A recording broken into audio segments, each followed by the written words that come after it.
email marketing is done many different ways and is not necessarily one way. And technically that's true. You're speaking in your voice. You're speaking in your audience. That's what we're going to be talking about. But it is good to have some structure, right? It's good to know some of the specifics of, if I did this, this, and then this, I can get a good result. And so that's what we're going to talk about.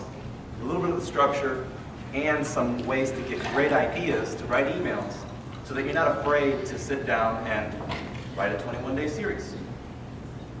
Because if you're not communicating with your audience, they're going to forget who you are. And it's nothing you did wrong. There's how many other marketers that are also in their email box? So the first thing I want to mention is email dead? Isn't it funny how the marketers that say that email is dead are usually using email to let you know that? Right? Email is dead in the subject line. Well, how many of you checked your email this morning as of yet? How many plan to check their email before the end of the day? And how many check their email at least 3 times a day every day? Okay. Email's not dead. Not only is email not dead, but it is the best way to automate building a relationship with someone. And I'm going to give an example in a minute. But it's also a captive audience. During those few minutes that someone has opened your email and is reading through it, they're focused solely on you and the story that you're writing. You. They could be sitting at work or on the job or wherever they are, reading your email on their phone. But they're thinking about you and listening to you. That's a captive audience. You have that moment to share something important and to make them an offer. Now, a good example. Could you get your leads and get them all into a Facebook group and start teaching them something and making offers in, let's say, a Facebook group or maybe a Skype group or some other kind of live arena? Yeah. But how useful is that going to be to all the new people that you bring in the next week? You've already taught those points. See? When you have at least 21-day sequence where people are slowly getting introduced to who you are, what you have to offer, a little bit about your story, and what they can gain from being on your list, you're building that relationship with each individual.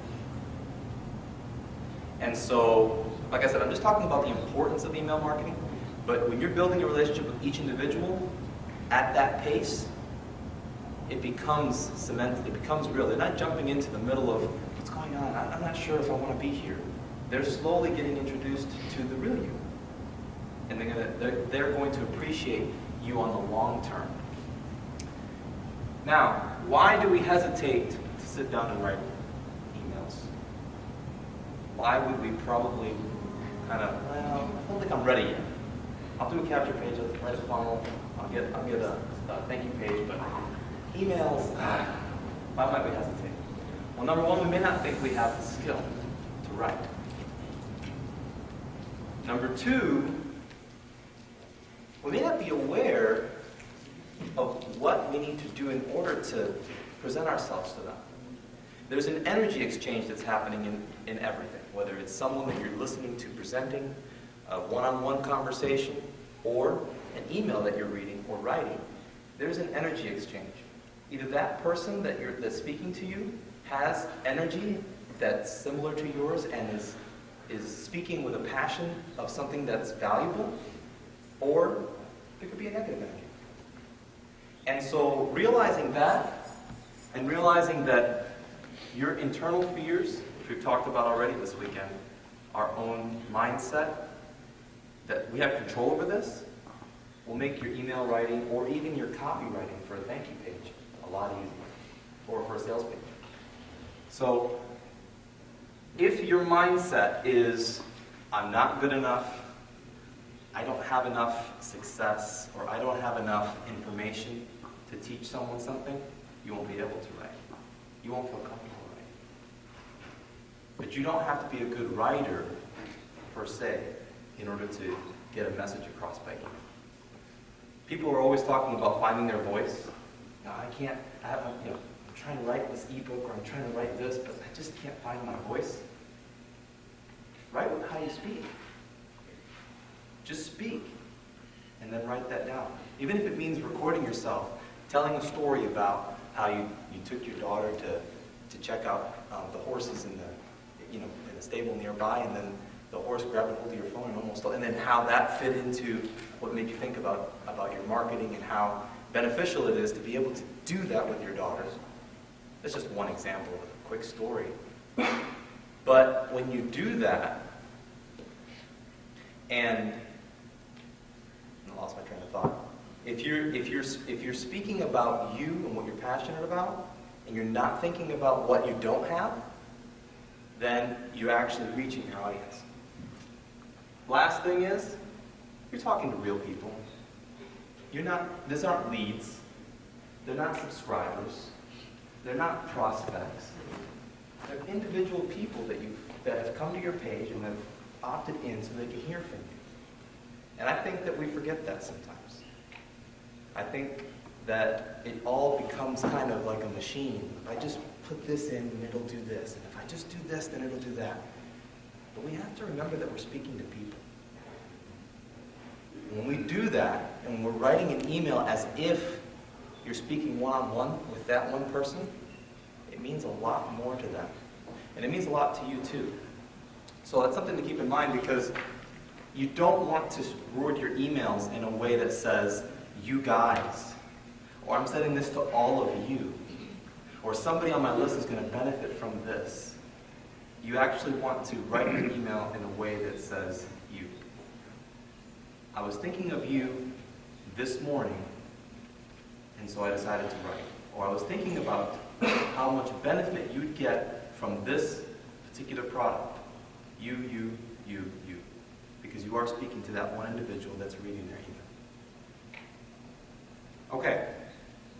Some people don't actually need to focus on relationship building. If you're writing an email, if you're building a list just to quickly make a quick buck, just to sell a quick $7 product, you don't have to focus much on relationship building. You just need to send a few emails and make sure you're contacting them regularly so they don't forget who you are, and you might make a couple of dollars. What might that do? That probably means you're spending $100 to get back 12 or 50. You're not going to get much out of it. But the biggest problem is that list dies very quickly. Those people no longer want to be listening to you, and then you have to spend all that money to start all over again.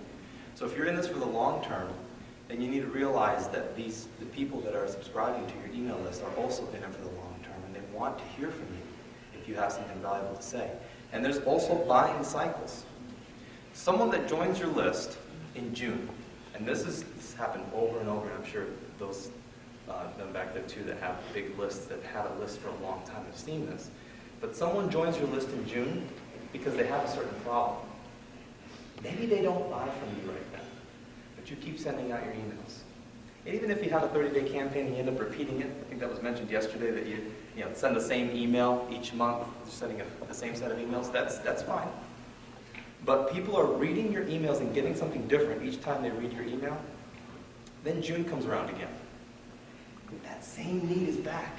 Why? It could be a family situation. It could just be that we normally take vacations at this time. It could be January and we're having New Year's resolutions, so we have the thought about our business at that time. But whatever it is, June comes again, this time they buy. And that happens over and over and over. So keeping in mind that there are buying cycles,